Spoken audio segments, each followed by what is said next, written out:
So what I've done here is these buckles, they ratchet really good, they're secure, but they sort of dig in. They dig in a bit for me. So what I've done is I've put a new ratchet on from a Giant shoe. It just sits a bit more flush, it's a little bit more low profile and it doesn't seem to pinch in as much. Just stolen off Freely's shoe.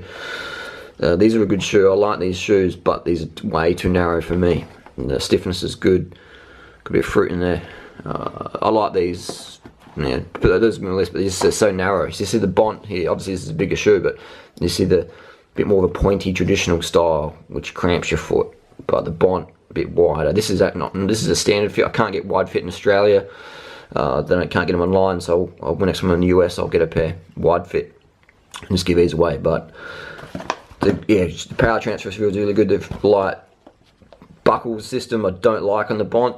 I prefer a boa. The boa just fits the shoe better for me, so I'm going to buy some of these Giant or some City ratchets and then customise a bit more, but otherwise I'm enjoying them. And size wise, I run a 44 in the Vapor Plus road shoe, but it's a 45, so you can't really ever go by numbers. You've got to actually try the shoe on and see what you like. It's hard to get Bonts in Australia, very limited, even though it's an Australian startup company. They're made in China, but it's just really hard to get Bont product in Australia, width wise and colours and stuff, unfortunately. And there's pretty strict online shipping, so if you're in the US, you're laughing, even though it's an Aussie company. It's hard to get the product in Australia. I emailed the main distributor and they said, oh, a couple of months we might have some wides in. I'm like, well, I need some shoes this week preferably, but I like the finish, I like the gloss. But man, that'd be cool if they made like the nice wide shoe with the boas, a few colour options. But we'll do what we can do. The aeration feels pretty good of the shoe as well. It's definitely robust. It's robust, but still pretty lightweight, and it feels fast. I like the width. I'm going to get them custom molded today. You heat them up basically. You take your cleats off, put a special sock on, and just sort of like get a screwdriver through there and push out the edges so it can make it a little bit wider. So the straps are replaceable. That's a good system. The boas are replaceable, straps replaceable. If you break or anything wearing out, just buy a new one.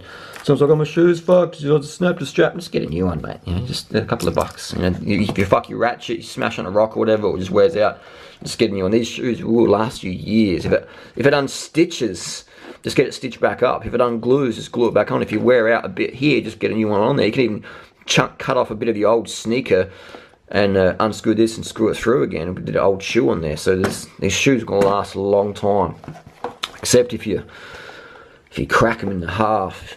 I'm not sure how you do that, but I've done that before with carbon shoes, but that's after many thousands of miles of usage.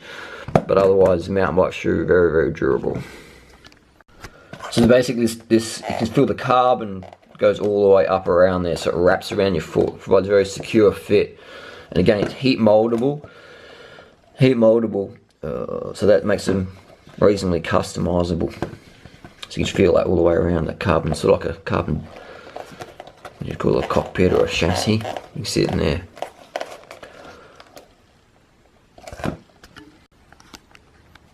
And the first ride, I sort of cracked it in here. That's just the rubber, so that doesn't affect the performance at all.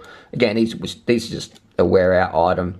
And you can even customise it with a bit of your own chunk of rubber in there, but it's cracked in there. But that's, you know, that's not going to cause any loss of performance. It'll probably actually last quite a while. One might snap off, but it's the main thing is still there. Again, fully replaceable though. So if you do wear these out, undo the screws, put new ones on. You see my cleat set up. I run it pretty fair back. I might even drill some holes in here, bring it back. That's just my personal preference. I don't really recommend that. Obviously, if you drill into a shoe, you avoid the warranty. But you know, I like to experiment with things. And my cleats, you can see them got it pointed in, which I like to have my heels in. And it's personal preference. Once I'm happy with my cleat set up, I'll put some liquid paper marker around there, so then I can have a little reference point. But it's pretty easy. I've got them jammed right back, pointing in a little bit.